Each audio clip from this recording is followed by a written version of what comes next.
So this is the pet first aid kit that I keep in the dog bag or Juno's bag that I have in the car. This one is made by a company called RC Pets.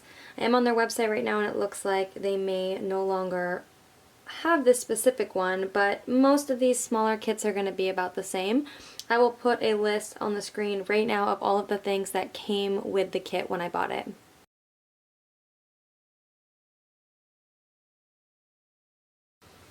Opening up the first aid kit, you will see that there is a lot of stuff going on here, and I will go through all of it, but the first thing that I really want to touch on is this right here.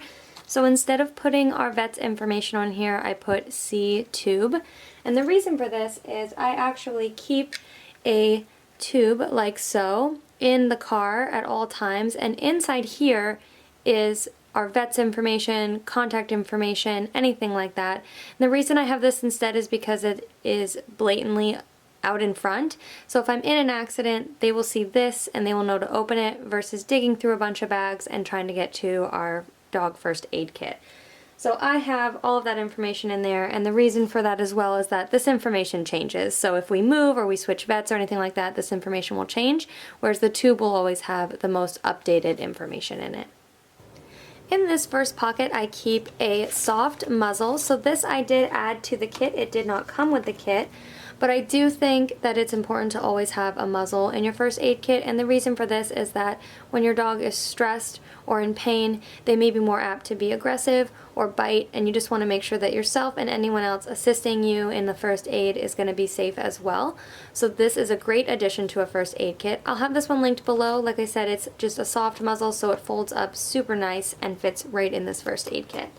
There's also some tongue depressors and gauze scissors. These came with the kit, as well as a first aid manual. So this is great because not everyone has a first aid experience, specifically pet first aid, but what I would recommend you guys do is check out Mike Ritland's Team Dog Pet website.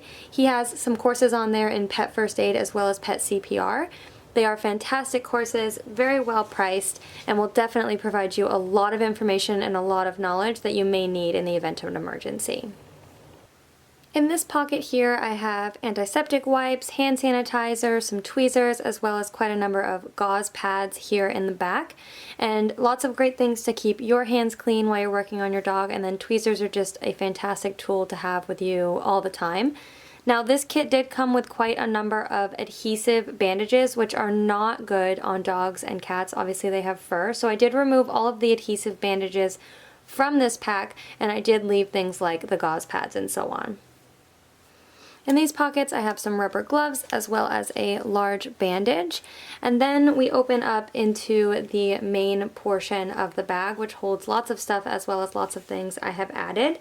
Now this kit did come with some eye wash, which I've put right here, as well as different bandages here and an ice pack, more bandages, and some bandage tape, which is always good to have. And then I'm going to get into some of the additions I did to this first aid kit that I think you should definitely add to yours. Here are the items that I have chosen to add to the first aid kit in addition to the muzzle, and I will have everything linked down below in the description so you guys can check it out as well. Now the first item is some Kwik Stop powder, and this is great to help slow bleeding and stop bleeding, as well as it does contain some pain relieving aspects to it as well. A thermometer, it's always good to have a thermometer so that you are able to check your dog's temperature, and then some syringes without the needle. So syringes are great for flushing wounds or administering medication, so they are definitely a great addition to your first aid kit. And the last thing I want to go over with you guys is that it's important to note that a pet first aid kit does not take the place of actual veterinary care. These things are really to help with minor situations or buy you a little bit more time to get to a vet. There are a few things that I don't currently carry in our first aid kit that you'll see a lot online, like milk of magnesia, which helps absorb poison, and hydrogen peroxide, which helps induce vomiting. These are two things that I really would never use without consulting a veterinary professional first.